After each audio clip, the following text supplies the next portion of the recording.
Assalamualaikum warahmatullahi wabarakatuh.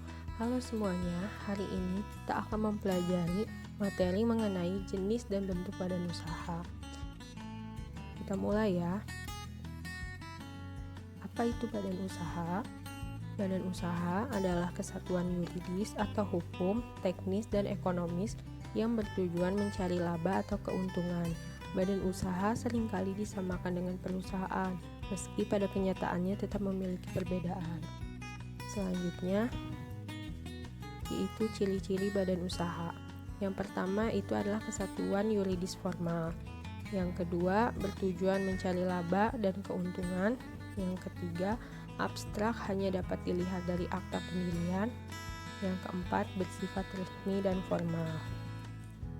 Selanjutnya, apa itu perusahaan?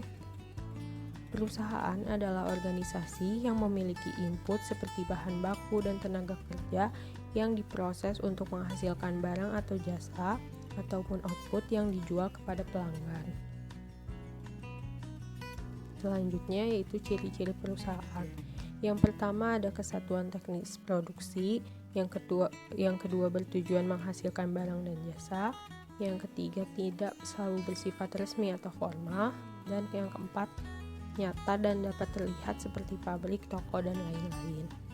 Nah, dengan adanya ciri-ciri ini menjadi suatu hal yang dapat membedakan antara badan usaha dengan perusahaan. Selanjutnya itu ada contoh perusahaan. Perusahaan ini dibagi menjadi 3. Yang pertama adalah perusahaan jasa. Perusahaan yang kegiatannya menjual jasa atau perusahaan yang kegiatan utamanya memproduksi produk tidak berwujud dengan tujuan mencari laba. Yang kedua ada perusahaan dagang. Perusahaan dagang ini adalah perusahaan yang kegiatannya membeli barang jadi dan menjualnya kembali tanpa melakukan pengolahan lagi. Selanjutnya yang ketiga ada perusahaan manufaktur, yaitu perusahaan yang kegiatannya mengolah bahan baku menjadi bahan jadi atau setengah jadi dan kemudian menjual barang jadi tersebut kepada pedagang perantara ataupun konsumen akhir. Selanjutnya adalah bentuk-bentuk badan usaha. Terbagi menjadi 2, yaitu badan usaha berdasarkan kegiatan dan yang kedua badan usaha berdasarkan kepemilikan. Untuk badan usaha berdasarkan kegiatan terbagi menjadi 5. Yang pertama yaitu badan usaha ekstraktif. Nah, jadi badan usaha ekstraktif adalah badan usaha yang kegiatan produksinya dengan cara mengambil langsung hasil-hasil kekayaan alam. Selanjutnya, badan usaha agraris. Badan usaha agraris aktivitas produksinya meliputi bidang pertanian, perkebunan, peternakan, dan perikanan. Sebuah kegiatan tersebut menggunakan tanah dan kekayaan alam lainnya sebagai faktor produksi utamanya. Jadi, badan usaha agraris adalah badan usaha yang kegiatan produksinya mengelola kesuburan tanah dan kekayaan alam. Yang ketiga ada badan usaha industri. Yang dimaksud dengan badan usaha industri adalah kegiatan produksi dengan cara mengolah suatu bahan, baik bahan mentah maupun bahan jadi, menjadi barang yang lebih berguna bagi kehidupan manusia. Yang keempat ada badan usaha perdagangan. Badan usaha perdagangan meliputi kegiatan membeli barang, kemudian menjualnya kembali tanpa pengolahan lagi. Selisih harga beli dengan harga jual merupakan keuntungan bagi pemilik badan usaha tersebut atau badan usaha perdagangan ini. Selanjutnya, yang terakhir adalah badan usaha jasa. Badan usaha jasa merupakan kegiatan yang hasil produksinya berupa pelayanan jasa. Hasil produksinya tidak kelihatan tetapi dapat dirasakan memenuhi kebutuhan manusia. Selanjutnya yaitu badan usaha berdasarkan kepemilikannya. Terbagi menjadi 4. Yang pertama yaitu badan usaha milik negara atau BUMN, yang kedua badan usaha milik swasta atau BUMS, yang ketiga badan usaha milik daerah atau BUMD, dan yang keempat adalah badan usaha campuran. Nah, yang pertama badan usaha milik negara atau BUMN adalah badan usaha yang seluruh modalnya milik pemerintah. Nah, contoh dari badan usaha milik negara adalah seperti PT Kereta Api, Perum Damri, PT Perusahaan Listrik Negara, atau yang sering kita dengar dengan PLN. Yang kedua, badan usaha milik swasta. Badan usaha milik swasta adalah badan usaha yang modalnya dimiliki oleh pihak swasta dan tujuan utamanya mencari laba. Badan usaha ini modalnya bisa dimiliki oleh seseorang atau beberapa orang. Badan usaha swasta memiliki berbagai macam bentuk, antara lain dibuat dalam bentuk firma, CV maupun koperasi. Nah, contoh dari badan usaha milik swasta antara lain PT Indofood Sukses Makmur, PT Air Mancur, dan sebagainya. Yang ketiga yaitu badan usaha milik daerah atau BUMD. Badan usaha milik daerah adalah badan usaha yang dimiliki oleh pemerintah daerah. Nah, contoh dari badan usaha milik daerah ini seperti Perusahaan Daerah Air Minum atau PDAM, Bank Pembangunan Daerah Jawa Timur atau Bank Jatim, dan masih banyak lainnya. Selanjutnya yang terakhir ada badan usaha campuran. Badan usaha campuran adalah badan usaha yang sebagian modalnya dimiliki oleh pemerintah dan sebagian lagi berasal dari swasta. Biasanya pemerintah memiliki modal sebesar 51% dari jumlah modal seluruhnya dan sisanya dari pihak swasta. Contoh badan usaha milik campuran di Indonesia adalah PT Angkasa Pura dan PT Telkom. Nah, jadi perbedaan mendasar antara BUMN dan BUMS adalah terletak pada tujuan pendiriannya.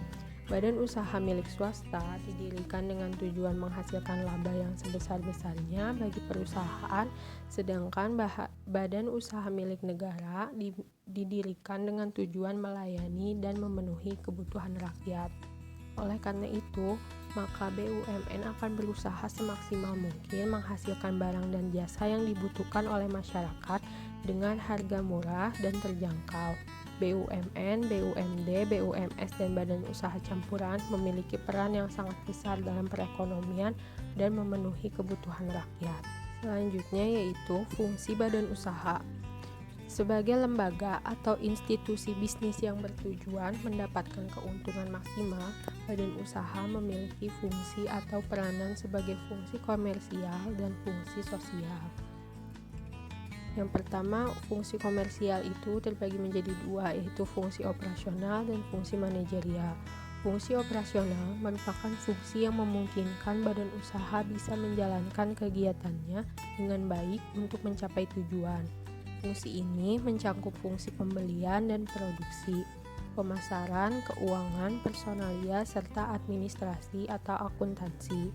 Selanjutnya yaitu fungsi manajerial. Fungsi manajerial merupakan fungsi badan usaha yang mengemukakan bagaimana suatu badan usaha dikelola secara efisien agar dapat memberikan keuntungan yang maksimal. Fungsi ini mencakup perencanaan, pengorganisasian, pengarahan, dan pengawasan. Kedua fungsi tersebut bersifat internal, yang berarti sampai sejauh mana sebuah badan usaha tersebut mampu menjaga kelangsungan usahanya sehingga tetap berfungsi bagi badan usaha yang bersangkutan. Selanjutnya fungsi sosial dibagi menjadi 3. Yang pertama yaitu penyedia kesempatan kerja. Sebagai suatu institusi bisnis, badan usaha akan menyerap tenaga kerja dari masyarakat. Semakin maju dan berkembang suatu badan usaha, semakin banyak tenaga kerja terserap karena kesempatan kerja yang tersedia lebih luas. Yang kedua, peningkatan kualitas lingkungan hidup. Etika bisnis yang sehat mengharuskan setiap badan usaha meningkatkan kualitas lingkungan hidup, misalnya menyediakan tempat pengolahan limbah pabrik dalam rangka mengurangi pencemaran. Yang ketiga, yang terakhir yaitu fungsi pertumbuhan ekonomi nasional. Kemajuan dunia usaha akan membantu meningkatkan pertumbuhan ekonomi nasional. Dalam jangka panjang akan mempengaruhi tingkat produk domestik bruto atau PDB suatu negara yang berarti peningkatan pertumbuhan ekonomi nasional. Selanjutnya yaitu pertimbangan pemilihan bentuk badan usaha. Ada beberapa hal yang perlu dipertimbangkan sebelum mendirikan badan usaha, terutama berkaitan dengan visi dan misi badan usaha yang bersangkutan. Beberapa hal yang dipertimbangkan dalam memilih bentuk badan usaha adalah sebagai berikut. Yang pertama yaitu modal yang diperlukan. Yang kedua, bidang usaha atau kegiatan. Yang ketiga, tingkat resiko yang dihadapi. Yang keempat, undang-undang dan peraturan pemerintah. Dan yang kelima, cara pembagian keuntungan. Oke, sekian penjelasan materi mengenai jenis dan bentuk badan usaha. Semoga kalian dapat memahami penjelasan dari materi ini dengan baik. Sampai jumpa di pembelajaran selanjutnya. Wassalamualaikum warahmatullahi wabarakatuh.